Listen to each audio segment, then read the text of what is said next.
But without further ado, we're here to interview another great, amazing individual who I've actually, had the opportunity to get kind of close with over the past couple months.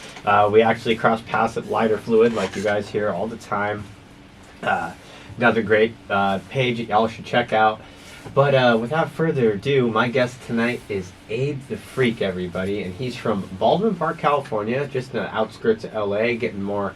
What would you call that, Abe? Is that more of an East LA? It's in Northeast? San Gabriel Valley. San Gabriel Valley. Yeah, so you just heard his voice here tonight. We got Abe the Freak here. We are chilling big time. Man, Abe, thank you for coming on the show, bro. Yeah, man, thanks for having me. We just actually had the honor to pull up. He had us be media. We did a little media coverage for him on our Instagram if you were tuned in on the IG Live that night at his album release party that he actually just had. And you said that was your 6th EP, right? That was my 6th EP, yeah. 6th EP, which is pretty impressive. He's got a nice little catalog. He's out here, he's pumping out the LPs, he's getting ready. I know you've been posting on socials. I see an LP is on the way, like an actual kind of like a full, like your real debut album. Like put in the work, built the connections. That's the one that we kind of keep in the vault for a bit until it's ready to go. Yeah, right? We talked about it a little bit, which was cool coming in. I remember we were sharing, because I also have a discography I'm working on, but radio's the focus right now. We're doing our thing. But when can people, is that going to be like a summer project? You know what? I think that this is still going to be going on until maybe the end of the year. Yeah. Maybe to the end of the next year. It might even not be ready until the beginning of 2025. I'm still not sure. Okay. Yeah, I'm still not sure. We have a lot of other things to work on with the team. Yeah. But first thing I do want to remind our audience is, if you're just tuning in, we are out here on KQBH-LP, Los Angeles, California, 101.5 FM, a community service of Boyle Heights Arts Conservatory, broadcasting live on your FM dial and streaming on lpfm.la. And we're so thankful again to be here. My guest tonight is Abe the Freak from Baldwin Park, California. And Abe, we got a couple questions that we're going to fire up for you here really quick. I got a couple footnotes. Obviously, it's going to be fun, guys. And stay tuned, too. We'll have a little intermission here. Here in a bit, we're going to play a couple tracks. And, just stay tuned. Thank you for tuning in. This is LA Lifestyle with your host, PvP, and my guest tonight, Abe the Freak. But, Abe, I just want to start off, man, really quick. Can you just tell us a little bit about yourself and how you got started in hip-hop in LA? Like, what were some of the origin stories and just kind of like what made you kind of pull the trigger? Like, what was the roots? What were the beginnings of all this?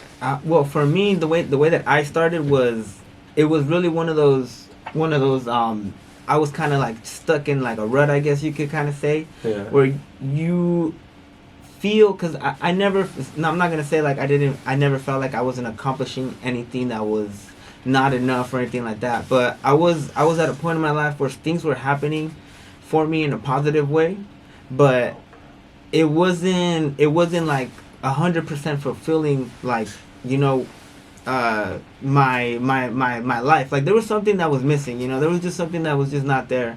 And so you kind of start to soul search, you start to feel like what's missing in your life. And what I was starting to see is that my producer, Don Jesse, and shouts out Don Jesse, man, because he's been doing this shit for life, but he was actually the one that really made me see that something else was missing, and through music, because we've always been musically like in tune, I guess, because from when we were kids, I was the one that showed him like how to play his first song on the guitar, and then from there he took off, and then I didn't really follow music like that afterwards. I kind of just fell in line with the whole thing with school and then work and all of that, and eventually when it got to a point where he was already knew so much and he was already like actively creating, engineering, producing, writing, he was in bands and like getting out of bands, starting his own solo thing. And then he invited me just to literally like help him record, and I was helping him just basically like sample stuff, like give me a song, give me a whatever. And then from there he kind of like, I think it was like he found out I used to write, so he kind of pushed me to like, hey, look, I'm gonna do this beat and then write something for it, And so from there, it was just basically something that I was like kind of helping him with, and then it turned into something like way bigger than what we both expected. Like I was doing it for fun, just to kind of like, I guess to start doing something as a hobby, and then it went from there to just like, this is the one thing that was missing. I started feeling that feeling of like, I guess you could say, like fulfilled, for lack of a, better word. I can't find a better word right now, but you start to feel that like, I don't know. I always like to mention it as like that little flame, that gets ignited, and then once that flame is lit, it's like all you gotta do is like keep feeding into it, And then, and that's essentially what kept happening. Every week I went back to help him, like record, and it was with every week of just 1 hour, 30-minute sessions. Like it was like we were like, throwing like, more fuel to the flame, and then from there it just, here we are, now. And with that being said too, being in LA, like what are some of the big influences too, biggest musical influences you had that made you also shape the art that you make today and the type of music you make? Because you do have a really unique sound, which I really like. It is very different. It's more vibey. It's more earthy. It's more kind of like extraterrestrial almost, bro. It's like a way to explain it almost. Like I like the vibes on it. But what built Abe the Freak? What sounds make Abe the Freak Abe the Freak? Well, I was always heavily influenced by the West Coast, obviously, because, I grew up over here. And then my parents, as much as, they're Mexican and all that, but they all listen to hip-hop, like, especially my dad. Like, he was into, like, Ice Cube, like, Tupac. He listened to, like, Dr. Dre. And one of the artists that stood out to me when he would, play or whatever when I was a kid was Eminem. So I feel like Eminem was like one of the big influences, as far as at least getting compared to, or like, hey, you kind of sound like the old school Slim Shady, like old school Eminem, Slim Shady, And then I also get a lot of like Mac Miller sound, I've listened to a lot of like, I mean, from hip hop, I've listened to all of it, But if I could pick any like 3 sounds, I guess I would say like Odd Future, maybe Mac Miller, and a little bit of Slim Shady. Okay, so what is it though about Slim Shady in particular that like I just gotta ask you, because I know M is a goat, and I'm a big Eminem fan, so I always like to hear people's rundown on this. What is it about M for you that gives you that influence? Well, it's just the way that he is able to just put something together. Like he that saying that he's even on an interview where he talks about like, that people say like, oh, you can't rhyme anything with orange, and then like he purposely will like rhyme things with orange, and he does it on like multiple songs, So I think that like that he does that, the fact that he does that just to show off like, all right, look, I can do this, and it's not hard, it's not impossible, like, and I think just the way that he's able to just show off his lyricism, because I think that's what it really comes down to, as far as for me, is the lyricism. So with him, it was just always like the imagery that he kind of builds, all of the, and then like all of the, it's just like the stories that, that like the insane kind of weird like stuff that comes out of his mouth, And I get that a lot too. Like, a lot of people sometimes are like, man, how did you like come up with that, And so I start to that's kind of where I get the like the comparison, and why I feel like he was a big influence for me too. Yeah, M's a goat. Sorry, I just had to catch my breath here really quick. Abe, so yeah, no, those are great influences, man. The music industry is a lot of great music out there and everything like that. And with your influences, what do you really lean towards the most, like when it comes to making a song? Is it have to be perfect? Like, what is the main goal of making a song for you? Like, what is your objective? What are you trying to achieve, and what are you trying to feel once the art and the song is complete? Well, at first, this was kind of this is a good question, actually.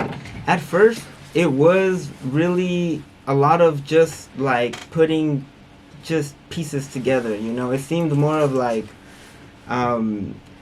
it was just trying to find the words that just to make something make sense. You know, and it was just like, hey, look, it makes sense. Like, it's ready to be out. You know, and I think that was more of the rapper in me. You know, because you know, when you're a rapper and when you start off rapping, you just like you're trying to prove yourself. Yeah. Look at my bars. I got bars. It makes sense. It sounds good. It flows good. Like, look at me. I'm the hardest out. Yeah. No, for sure. Continue. Yeah, and so like now what I'm noticing that I'm focusing now more is the whole thing altogether. Like, what am I actually really trying to say here? You know, so.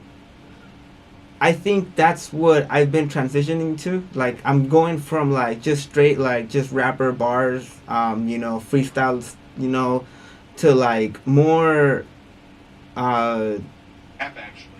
just actual content, you know, that you know people can probably relate to, you know, where I'm not really just trying to rap, you know, I'm actually trying to like, you know, find, you know, relativity with my fans. You know? Finding a vibe. What's just finding an audience and something that's gonna pop. Yeah, because everyone has a sound, and you just have to find that audience that will literally like make it pop. You know, so that's the hardest thing, I think. I mean, because you could like, trust me, I've heard a lot of great music, and like sometimes it's almost confusing for me when I see people that don't have like pull or a fan base. It's like, why? How?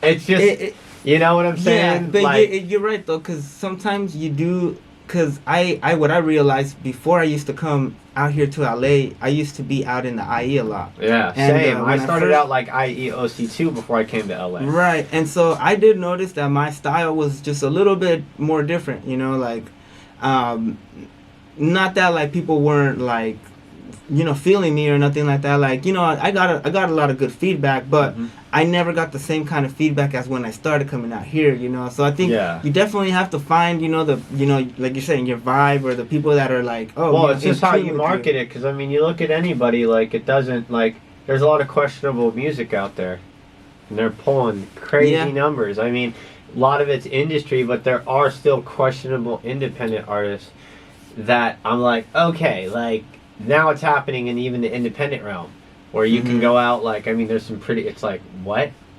Like, you're kidding me, right? And I mean, that's what it's all about, you know, when you meet. It's how you sell yourself. Yeah. And it's sad, but the more ignorant you are, the more it sells. The more connections and the more you put yourself out there, you know, with these artists. Do you think hip hop is gonna lose its authenticity, or has it already lost its authenticity? I don't think it has. I just think that the part that has lost it is what's in everybody's face. Like the realness, like the kind of the like pure, authentic, like poetic, like songs. Yeah. Like, I don't think that's ever gonna go away. I think if you look for it, you'll find it. But all the parts that of hip hop that I think that people miss is the parts that are not being shown. Like everything that you see on the TV, on the, you know, the media and all that. Like you only see the parts of the.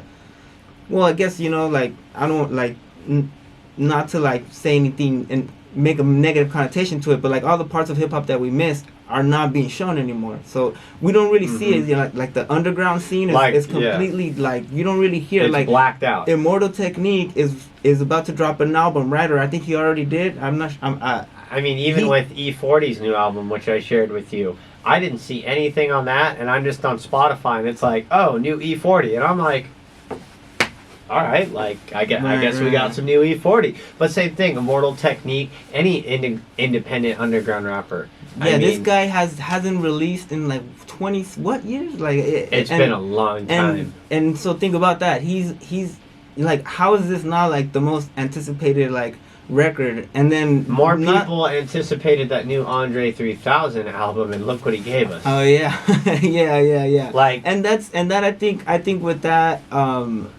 I think he really is just, you know, flowing where the music is taking him. You know, he's in a different. But he was so big with Outkast, like, it's just like, it is. It's like, like, I get it when he said, I don't want to make music again, or I don't need to make music again. Like, I accepted that when I heard that out of him. Like, but with artists like that, like, would you say, Abe, like, what would happen, like, if you got so big like personally, like if this all blew up and everything, you know, you did your thing, what would you ever allow yourself to get that way where you think you're just like, oh, well, what else can I do? Or is there always going to be an art that like you can find yourself succeeding in if you've already accomplished what you've accomplished in something else? I think that I will try to find where I'm going to feel best, you know, because, you know, like just when we were starting, just when we were, like I was saying that, you know, when we're first starting to record, oh my bad, I lost my train of thought. What was the question again? I already lost my train of thought, but we were just talking about. Oh, you're talking about if I would ever. Yeah, if you were to blow up, right. So I like, think, would you let yourself get to a point of like forgetting what the art was, where you're like, oh, I've already done so much, I'm this, I'm that, like I'm already like super good, you know, like. Yeah, no, so that's what I was trying to get to, is like I don't think I will, because the way that I started doing this was because I knew something was missing, and this is supposed to be what's making me happy, right? So I feel like that's what Andre's doing too. You know, he got to a point where like music, or at least that part of the music, wasn't making him happy. So like now he's gonna try something different. It's still music. It's not the music that we're used to. It's not anything that we obviously were expecting or even probably wanted. You know, I didn't expect it, but that album cover, I was like.